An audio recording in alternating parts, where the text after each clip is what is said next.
The flight was American Airlines 47, Dallas to Heathrow, red eye, first class cabin half full. Mark Harlan, 34, private equity partner, had the window in 2A.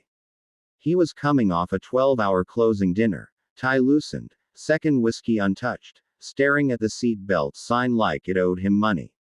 A small hand tapped his knee. "Excuse me, mister, is this row 2?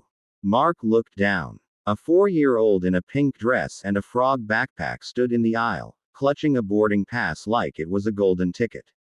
Behind her, a blonde woman in a red dress and camel coat juggled a diaper bag, a tablet, and the last shred of her patience. "Mommy says I'm 2C, the girl announced, but I can't see the numbers." Mark glanced at the pass. "Yep, 2C. His row." He sighed, unbuckled, and stood. "Hop in, kid." The mother, Claire, he'd learn later, mouthed thank you while wrestling the overhead bin. The frog backpack wouldn't fit. Mark took it, stuffed it beside his own briefcase, and slid back into his seat. The girl climbed over him like he was playground equipment, settled by the window, and immediately pressed her face to the glass. "Clouds look like mashed potatoes," she said. Mark grunted. He had quarterly reports to skim. Claire finally collapsed in 2D, the middle seat nobody wanted. "Lila.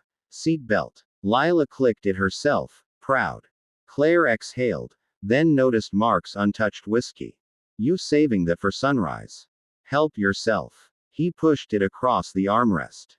She took a sip, winced, handed it back. "I owe you." She kicked the seat in front of her the whole way from Austin. "I thought the guy was going to file a complaint with The Hague." Mark almost smiled. Kids are tiny terrorists with better PR. Lila twisted around. "I'm not a terrorist. I'm a paleontologist." Claire raised an eyebrow. "Since when?" "Since the museum. They have real dinosaur poop." Mark snorted into his water. Claire laughed. Short. Surprised. Real. Turbulence hit over Memphis. The cabin lights dimmed. Lila's hand found Mark's sleeve. "Will the plane fall?" "Nah," he said. "Captain's just showing off." She considered this, nodded, kept the grip. Claire watched them, something softening behind her eyes. "Divorce flight," she said quietly, like confessing to a stranger in the dark. "Taking her to my sister in London. Fresh start. Zero plan."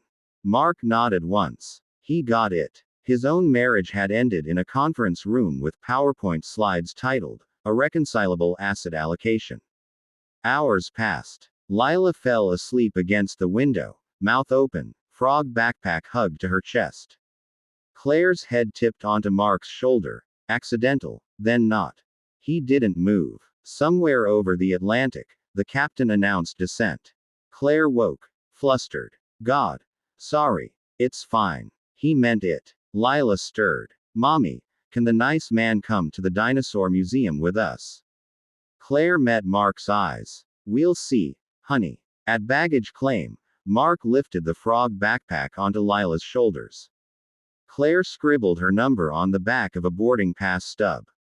"In case you're ever in London and need a tour guide who knows where the fossil poop is." He took it. "I know a decent pub near the Natural History Museum. First round's on me." Lila waved from the stroller. "Bring your tie, mister.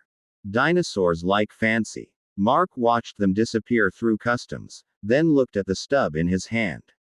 For the first time in months, the quarterly reports could wait.